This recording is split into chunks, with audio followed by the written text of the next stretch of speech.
Bom dia a todos, tudo bem? Que a graça e a paz do Senhor Jesus esteja convosco. Estamos na sexta-feira, já terminando a semana, e estamos fazendo hoje um pouquinho mais cedo, porque eu vou estar saindo no horário aí por volta das 7 horas, então a gente está gravando um pouquinho mais cedo, tá bom? E vai deixar no canal do YouTube. O dia de hoje, o tema de hoje é algo muito importante, tá? Tem a ver com a vinda do Criador para salvar, para libertar aqueles que se tornaram pecadores. A gente viu ontem a história de Caim, o primeiro ser humano, Caim e Abel, né? Mas Caim de maneira especial, o primeiro ser humano já nascido depois do pecado. E por causa do pecado dos nossos pais, nessa luta entre o grande conflito entre o bem e o mal, entre Cristo e o inimigo, todos nós estávamos destruídos. Então, o que acontece? O Senhor promete vir nos buscar, mas hoje a gente vai ler especificamente sobre isso. São três textos que falam literalmente que o Senhor veio a essa terra e nos resgatou. E este plano, a gente já tem falado durante os dias, né, anteriores, foi feito desde a criação do mundo. Também vimos na quarta-feira, principalmente à noite, no sermão de noite, de que o mal surgiu no coração de Lúcifer, tornando como Satanás, que é adversário, diabo, que é caluniador. Então Deus não criou o mal não existia no Senhor, mas passou a existir pelo inimigo do Senhor. Querendo tentar ser Deus, ele, pelas suas conclusões, ele gerou o mal. Foi o texto que a gente leu lá em Isaías não, João 8,44. Ele é o pai da mentira. Ele é o gerador de si mesmo no original. No original está escrito assim mesmo, gerador de si mesmo. Então, Adão e Eva, ao serem enganados, ao comerem do fruto, tornaram-se pecadores. Que, então Deus veio nos buscar. Então, o tema de hoje, a vinda do Criador para nos buscar. Só que ele não veio simplesmente assim, todo-poderoso. Ele veio como uma criatura. Essa é a história da nossa redenção. Por isso, feche seus olhos, vamos orar ao Senhor. Bondoso Deus, Pai querido, nós vamos meditar aí em alguns textos poderosíssimos que falam do teu amor, fala da tua vinda como Criador, mas o Senhor veio com a aparência de criatura, como um de nós. Por isso, nos ajude a entender quão grande é o teu amor por nós. Em nome de Jesus, amém. O primeiro texto está no livro de Colossenses capítulo 13, perdão, 1 verso 13, né? Não tem Colossenses 13. Colossenses 1, verso 13. Eu vou ler os versos 13 e 14. Diz assim: Ele, está falando de Cristo, nos libertou do império das trevas e nos transportou para o reino do Filho do seu amor, no qual temos a redenção e a remissão dos pecados.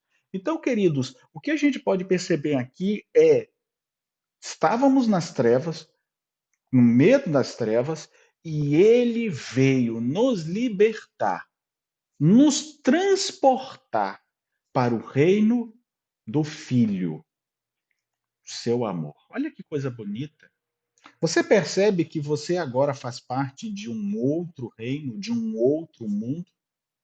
Eu busquei aí, né, palavra por palavra, e olha só como ficaria o texto. O qual nos resgatou e libertou da potestade das trevas. Essa palavra aí, império, é no original potestade. Na potestade das trevas. E essa palavra potestade, sabe o que significa? Eu já disse que é aquele que tem capacidade de escolha, mas eu peguei quase todos os significados, porque tem muita coisa. Peguei os principais significados do que significa potestade. É poder de escolher, liberdade de se fazer o que quiser, poder de autoridade e do direito, ou seja, influência e privilégio, e autoridade sobre a humanidade. Pode também significar governador, magistrado, mas também, e eu quero destacar esse, é o principal e mais poderoso entre os seres criados, superior ao homem e potestades espirituais. Ou seja, a gente entende aí que se aplicaria aos anjos que caíram, tá? Porque fala das potestades superiores espirituais. Pode ser os anjos, mas a gente normalmente quando fala aí, né, o mais poderoso entre os seres criados, superior ao homem, potestades espirituais, normalmente se aplica ao mal. Mas pode significar tudo isso. Mas eu quero destacar aquele que tem poder de autoridade e direito. E infelizmente Satanás ele passou a ter esse poder de autoridade. Ele tinha para o lado do bem, Lúcifer, quando se corrompeu, ele usurpou esse direito, esse poder que ele tinha, porque ele não tinha esse poder por ele mesmo. Foi Deus que concedeu. A gente leu isso na quarta-feira à noite. Assista aí a mensagem. O Cristo Satanás, bem e o mal, no canal do YouTube. Sabe? Então aqui está dizendo que ele usou essa autoridade, esse poder de autoridade. Os demônios fazem isso, né? Influência e privilégio. Quantas pessoas são dominadas por esse poder, pelo poder do mal? E aí, queridos, aqui continua dizendo: no qual resgatou, nos libertou da potestade das trevas, ou seja, daquele que tinha autoridade e domínio das trevas, escuridão, e nos removeu. Literalmente, Cristo nos removeu de um lugar para outro, transportou, tirou daquele lugar. Então, estamos hoje ainda na terra, estamos sofrendo aqui na terra, mas por pouco tempo. Amém, queridos? Estamos por pouco tempo sofrendo aqui na terra, mas, olha só, transportou para onde? Para o reino do Filho. Essa expressão reino do Filho é literalmente reino do Messias. Realeza, poder para governar sobre um reino, direito e autoridade. Ó, note que a potestade também não tinha direito e autoridade e influência. Aqui está aparecendo alguém que é mais poderoso, porque lá tem autoridade, influência. Aqui reina sobre a autoridade. Ou seja, Cristo é superior às potestades. Mas isso é óbvio, pastor. Sim, mas eu faço questão de mostrar isso, porque o inimigo que a gente chama de potestade do mal, a Bíblia também está chamando da potestade, só que é traduzido aqui na minha versão como império do mal ou reino das trevas, mas é potestade. Mas a Bíblia fala, no verso aí, ó, 16, que as potestades foram criadas. Então, aqui, estes seres mais poderosos espirituais eram anjos bons, se tornaram maus, porque Satanás usurpou isso, ele se gerou o mal dentro dele, e ele usurpou esse direito. Por isso que ele gosta de ser adorado. E nesse contexto, ele que usurpou a autoridade, influenciou os anjos bons a se tornarem maus, e ele arrastou um terço. Ele influencia aqui também a gente, para cairmos, pecarmos. A Bíblia diz que aparece alguém que tem um reino sobre autoridade e influência. Então, aquilo que um tinha por usurpação, aparece alguém que de fato é rei. Rei. E aí ele diz assim: nos transportou para o reino do Filho do seu amor, o reino do Messias. Porque esse seu amor é o Filho, que é o amor de Deus, e nós, queridos, nós somos objetos de amor do nosso Senhor. Porque Deus amou o mundo de tal maneira que deu seu Filho, para que todo aquele que nele crê não pereça, mas tenha vida eterna. Eu quero ler um outro. Esse texto continua dizendo o seguinte: no qual temos a redenção e a remissão dos pecados. E o texto aqui eu traduzi, né? Em o qual temos segurança com firmeza na mão e mente. Ou seja, não é só pelas obras, mas é por mudança de vida, porque mão é obras. Então, nós temos certeza, firmeza da redenção e livramento da escravidão do pecado, do caminho para a retidão e honra. Olha que bonito. Então o Senhor nos dá essa vitória da liberdade da escravidão do pecado. Você só consegue se livrar do pecado, do mal, da situação que nós vivemos, se aceitar ser transportado para o reino do amor, o reino do Messias. O outro texto que eu quero ler com vocês está em Apocalipse, capítulo 1, verso 17 e 18. Na verdade, a parte final do verso 17 e 18 diz assim: Não temas, eu sou o primeiro e o último, aquele que vive, estive morto, mas estou vivo pelos séculos dos séculos e tenho as chaves da morte e do inferno. Mais uma vez, faço questão de mostrar que aquele, o reino do Messias, que venceu o que tinha a potestade das trevas, ele está dizendo, não temas. Eu sou o primeiro e o último. No verso 8, ele vai mais além. No verso 8, ele diz que ele é o alfa e o ômega. Ele é o começo e o fim. Ele é tudo. Lá, ele está se apresentando como Deus. Aqui também. Só que aqui ele está falando da parte encarnada, da parte em que ele veio como ser humano. A Bíblia não fala que o cordeiro foi morto desde a fundação do mundo? Então, lá, eterno. Aqui, se apresentando como aquele que viria. Ok? Então, lá no verso 8, eu sou o Alfa e o Ômega, diz a Deus, aquele que é, que era, que há de vir, todo-poderoso. Então, ali, Jesus se apresenta como Deus. Deus eterno. Aqui também ele se apresenta como Deus, mas ele acrescenta algo a mais. Por quê? Porque aqui ele se apresenta para João como aquele que viria. Na verdade, aquele que veio, né?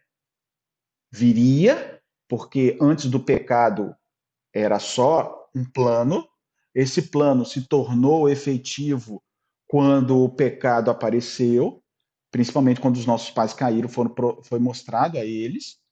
Mas João já conhecia, Jesus já tinha vindo, já estava no céu. Então, por isso ele diz: não temas, porque João viu alguém e ficou com medo, muito medo. Não temas, eu sou o primeiro e o último. Sabe o que isso quer dizer no original? Olha só, não fique com medo. Não esteja dominado pelo espanto. Não fique espantado, filho. Eu sou o primeiro no tempo e lugar, e o último no tempo e lugar. É isso que quer dizer no original. É por isso que todas as coisas foram feitas por ele, e sem ele nada do que foi feito se fez. Ele é o primeiro, sim, e o último. Eu sou o primeiro no tempo e o último no tempo. Só que para quem estuda a palavra de Deus, o primeiro no tempo pode parecer que foi criado. Por isso eu fiz questão de mostrar que no verso 8 ele se apresenta como o começo. O começo é antes do tempo. Eu sou o alfa, eu sou o ômega, eu sou o começo, eu sou o fim. Eu sou o início e o fim de tudo. Aqui ele está mostrando um outro contexto, porque literalmente ele não está falando que ele é o começo de tudo. Ele está dizendo aqui, literal, eu sou o primeiro no tempo. Que tempo? Quando começou a existir o tempo.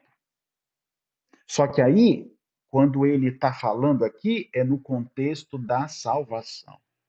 Ou seja, quando começou a criar as coisas, quando começou a existir as potestades, que seriam os anjos bons, porque ainda era tudo perfeito, Cristo já era o primeiro.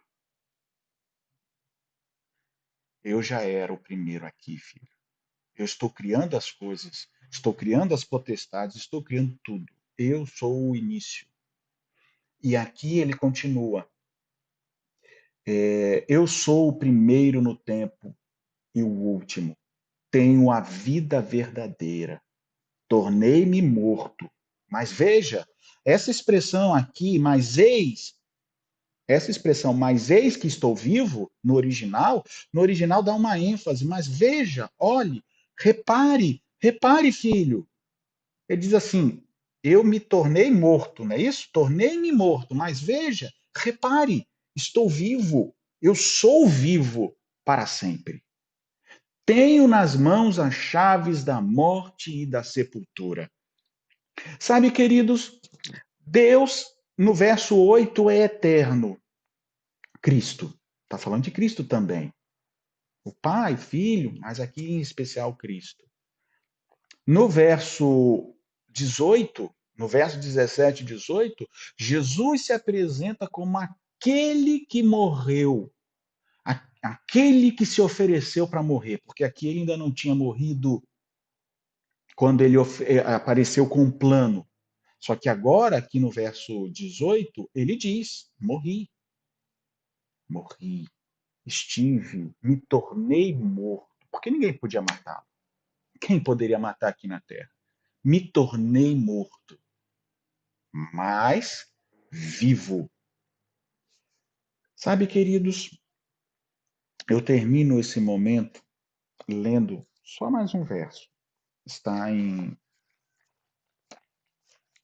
livro de Hebreus.